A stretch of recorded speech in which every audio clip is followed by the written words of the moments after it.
ipag-aaralan natin kung ano nga ba ang mutually exclusive and non-mutually exclusive.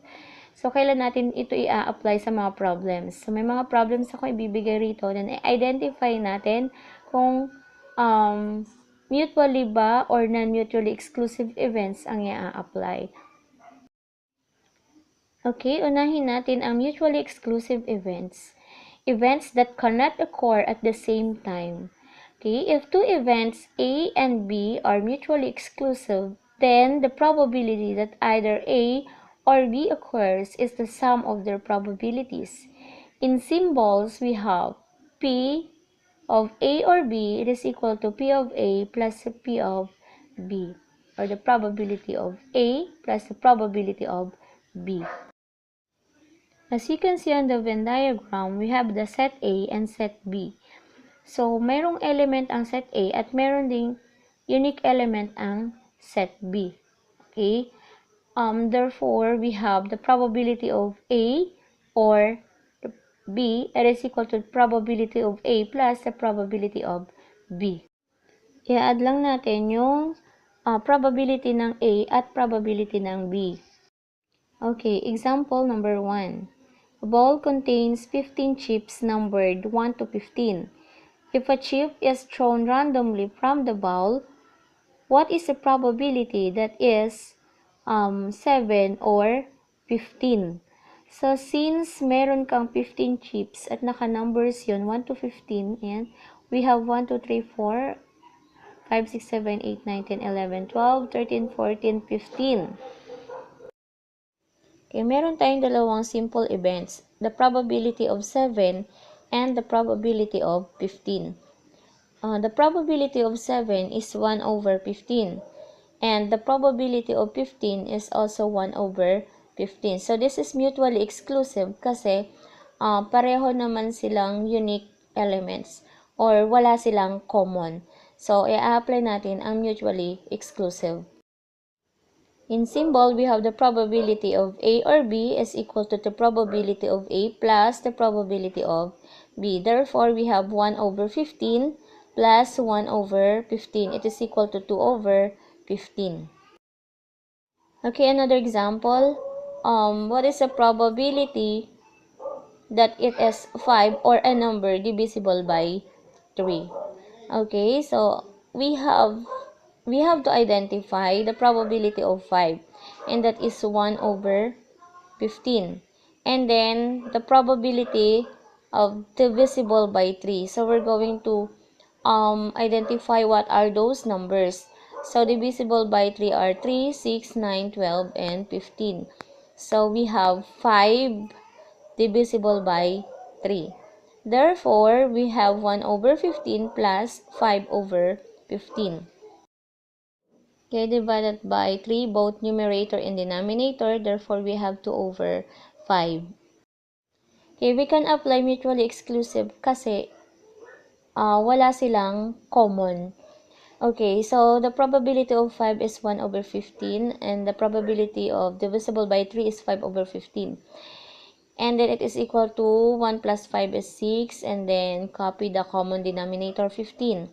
And then we're going to simplify. Okay, in short, pag sinabi nating mutually exclusive events, walang common yung dalawang probability of events. Okay, so this time, we have the not mutually exclusive events. So, events that occur at the same time. If two events, A and B, are not mutually exclusive, then the probability that either A or B occurs is the sum of their probabilities decreased by the probability of both occurring. So, dito sa my Venn diagram natin, kung nakikita natin yung point of or the intersection of the set A and set B. So, meron silang common.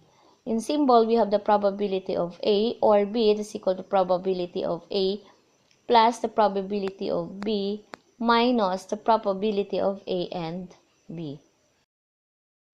Or ang gagawin natin, i-add natin yung dalawang probability and then i-minus natin kung ano yung common nung dalawa. Okay, so this is another example. A ball contains 15 chips numbered 1 to 15. If a chip is drawn randomly from the ball, what is the probability that it is even or divisible by 3? So, this is again the solution, yung 15 chips na naka-number, which is 1 to 15. And then, we're going to identify kung ano yung even numbers. So, ang mga even numbers natin, there are 2, 4, 6, 8, 10, 12, 14. Ang divisible by 3 natin is 3, 6, 9, 12, and 15. So, ilan bang even numbers natin? We have 7. Ilan ang divisible by 3? We have 5. And then, plus the probability of divisible by 3, that is 5 over 15. Then, ma-minus natin kung ano yung common. So, which is, meron tayong dalawang common, which is 2 over 15. And then, it is equal to 7 plus 5 is 12 minus 2 equals 10. Therefore, we have 10 over 15. And then, we need to simplify. So, 10 over 15, we can divide it both numerator and denominator by 5. So, therefore, we have 10 divided by 5 equals 2, and 15 divided by 5 is equal to 3. Therefore, the answer is 2 over 3. Okay, and then titingnan natin kung meron bang common yung dalawang events. So, the first event is even number, and the second event is divisible by 3. So, sa nakikita natin, the events are, they're common in 6 and 12. So, meron tayong dalawang common ng dalawang simple events. So, kung meron siyang common, ang i-apply natin is not mutually exclusive events. Okay, so in symbol, we have the probability of A or B. It is equal to the probability of A plus the probability of B minus the probability of A and B. So, again, ang gagawin natin, kukunin natin yung probability ng even numbers, which is 7 over 15. Okay, another one, a ball contains 15 chips numbered 1 to 15. If a chip is thrown randomly from the ball, what is the probability that it is a number divisible by 3 or divisible by 4? Again, we numbered the chips 1 to 15.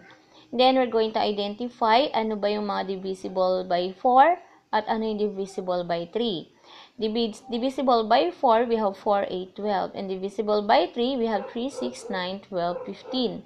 So, ilan ba yung divisible by 4 natin? We have 3. Ilan ang divisible by 3? We have 5.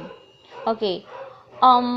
The next natin gagawin, titingnan natin doon sa elements ng dalawang events na yon kung meron ba silang common o pagkakapareho. So, ang common nila is 12, which is only 1.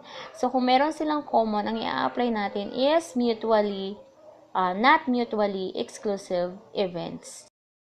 Okay, which is, the symbol is, the probability of A or B is equal to the probability of A plus the probability of B minus the probability of A and B. Okay, so now let's find out what is the probability of divisible by 3 or divisible by 4. The probability of divisible by 3 is 5 over 15, plus the probability of divisible by 4 is 3 over 15. Ima-minus natin yung common, which is only 1. 1 over 15. Now we have 5 plus 3 is 8, minus 1 is 7. Then just copy the common denominator, 15. Therefore, the answer is 7 over 15. Okay, let's have another example. Dario puts 44 marbles in a box, in which 14 are red, 12 are blue, and 18 are yellow. If Dario picks one marble at random, what is the probability that he selects a red marble or a yellow marble? So, again, identify natin muna how many total number of possible outcomes or all possible outcomes. Okay, so our all possible outcomes is 44. So, yun yung nasa denominator natin. Okay, the probability of red marble is 14 over 44. And the probability of yellow is 18 over 44. So, they are mutually exclusive kasi wala naman silang common. So, i-add lang natin yung dalawang simple event. Okay, 14 plus 18 is equal to 32 over 44. Or in lowest term, we have 8 over 11. Okay, that's all for now, guys. Thank you for watching.